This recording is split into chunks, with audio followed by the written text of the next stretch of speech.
What if doing the most heroic thing possible led to the most horrific outcome imaginable? Long before the hobbits and the famous War of the Ring, a family was hit with a curse. A curse so cruel and relentless, their story is easily the most brutal thing J.R.R. Tolkien ever put to paper.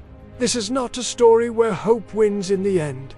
This is the story of the children of Hurin, a tale so packed with sorrow, it will genuinely leave you breathless. We're talking about incest, suicide, and the complete and utter destruction of a noble family. It explores themes so dark, they're almost nowhere else to be found in Tolkien's world. Section 1. The Shadow of Angband and the Unbreakable Will.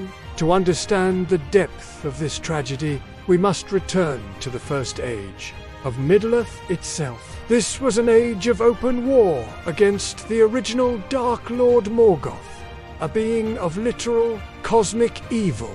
For a while, things were relatively peaceful, but Morgoth shattered that peace in the Battle of Sudden Flame, throwing the entire continent into chaos. In this age of desperation, there was a great human warrior named Hurin. During a massive battle, the Battle of Unnumbered Tears, an army of elves and men faced catastrophic defeat as the elven King Turgon made his escape. Hurin and his men staged a heroic last stand, buying time for the king to get away. They fought until Hurin was the last man standing, buried under a mountain of his enemies. But death would have been a mercy. Instead, he was captured and dragged before Morgoth himself. The Dark Lord wanted to know the location of Turgon's secret city, Gondolin. But Hurin was defiant. He mocked Morgoth and refused to betray his allies. Furious, Morgoth came up with a punishment far, far worse than death.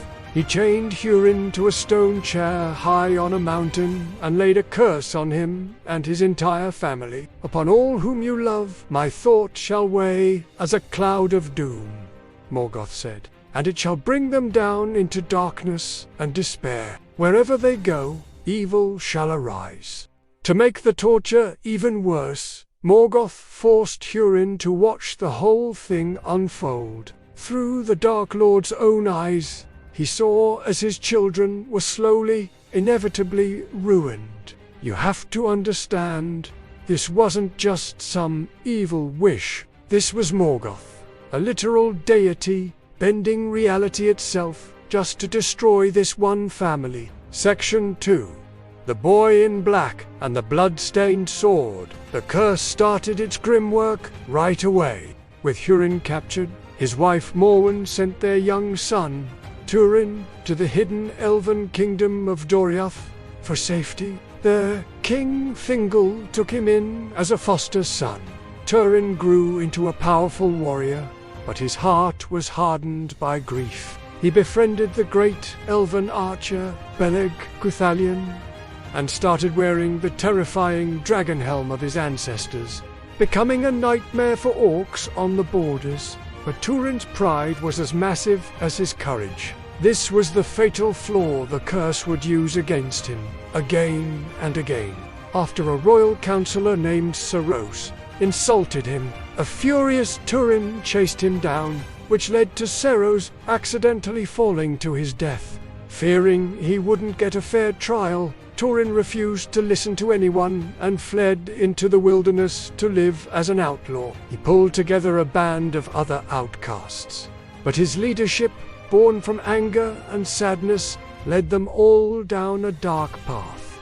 Meanwhile, his best friend Beleg got a full pardon for Turin from the king and went to find him. He found Turin's camp, but Turin wasn't there. His men captured and tortured Beleg. When Turin got back and freed his friend, he was horrified, but even this reunion was doomed. Later, Beleg rescued Turin from a band of orcs. In the dead of night, as he was cutting his friend's ropes, Turin woke up in a paranoid haze, thinking Beleg was an enemy. He grabbed Beleg's own sword and killed him. The shock of that moment, realizing he had just murdered his truest friend, completely shattered him. Morgoth's curse had turned a heroic rescue into an absolute nightmare. Section 3. The Lord of Nargothrond and the Dragons triumph.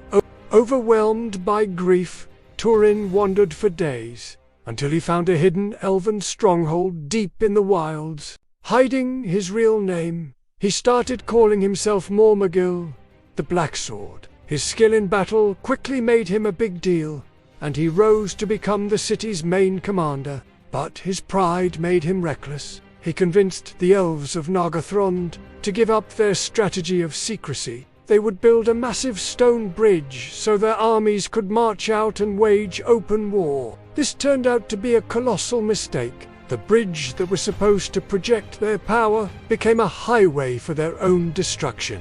Soon enough, Morgoth's greatest weapon showed up. Glorung, the father of all dragons. He stormed across the very bridge Turin had built, sacked Nargothrond, and slaughtered its people. During the attack, Turin came face to face with the dragon. He managed to withstand Glorung's fire, but was caught in the dragon's hypnotic gaze. As the elven princess Finduilas, who loved him, was being dragged away by orcs, screaming his name, Turin just stood there, frozen. Glorung had paralyzed him with lies, convincing him that his mother and sister were in terrible danger far away. By the time the dragon released him, it was too late. Finduilas was gone. He later found out that a group of men had tried to save her, but the orcs killed her rather than let her be rescued. It was another victory for Morgoth's curse. The fall of Nargothrond was a huge tragedy for the elves. But for Turin, it was just another step on his downward spiral. His pride had just destroyed an entire kingdom. If you're hooked on this dark piece of Tolkien lore, do me a favor and hit that subscribe button. It really helps us bring more of these epic and sometimes brutal stories to light. Now, let's get back to the tale, because, believe it or not, it's about to get even darker. Section 4. The Maid of Tears and the Unknowing. While all this was happening with Turin, his mother Morwen and his younger sister Nyna, who he'd never even met, had finally traveled to Doriath for safety. They had heard rumors about a black sword hiding in an elven stronghold. They suspected it was Turin and went to find him. They arrived at the ruins of the city, only to find Glorung the dragon waiting for them. He scattered their guards and then cast a spell of total amnesia on Nyna, wiping out every memory she had.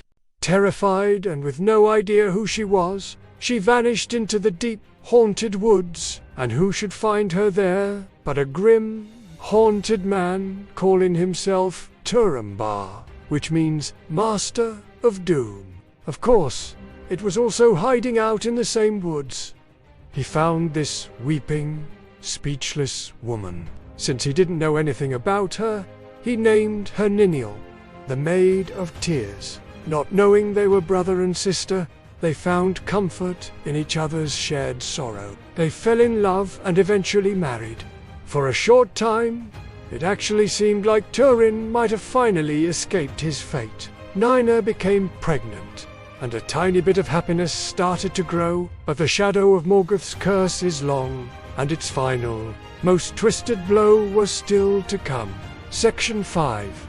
The Master of Doom, mastered by Doom.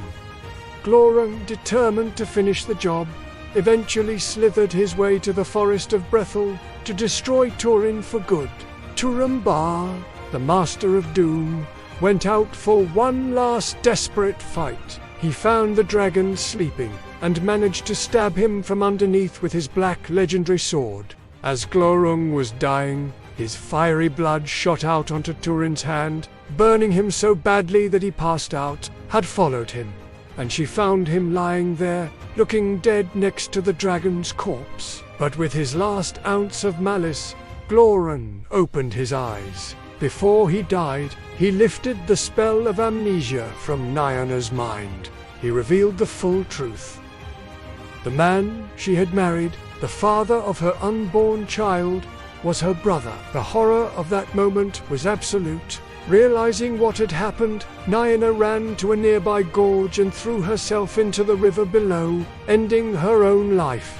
When Turin woke up, the local chieftain told him what the dragon had revealed.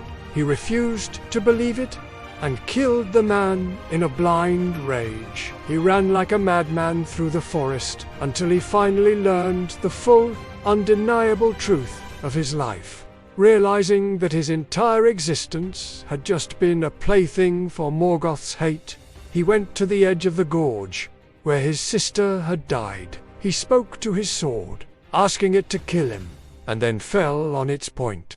And so, Turin Turambar, the master of doom, was finally mastered by his doom. The story of the children of Húrin is a relentless chronicle of pain. It's a story that explores the terrifying line between fate and free will. A hero's own pride becomes the very weapon the curse uses against him. Tolkien started writing this tale shortly after his own traumatic experiences in World War I, and many believe it reflects his own struggles with loss and suffering. While other great families in his legendarium were also doomed, the fate of Húrin's children feels uniquely personal and psychologically brutal. It's a stark reminder that even in a world of myth and magic, some shadows are just too dark to overcome, making it, without a doubt, the single most brutal story Tolkien ever wrote.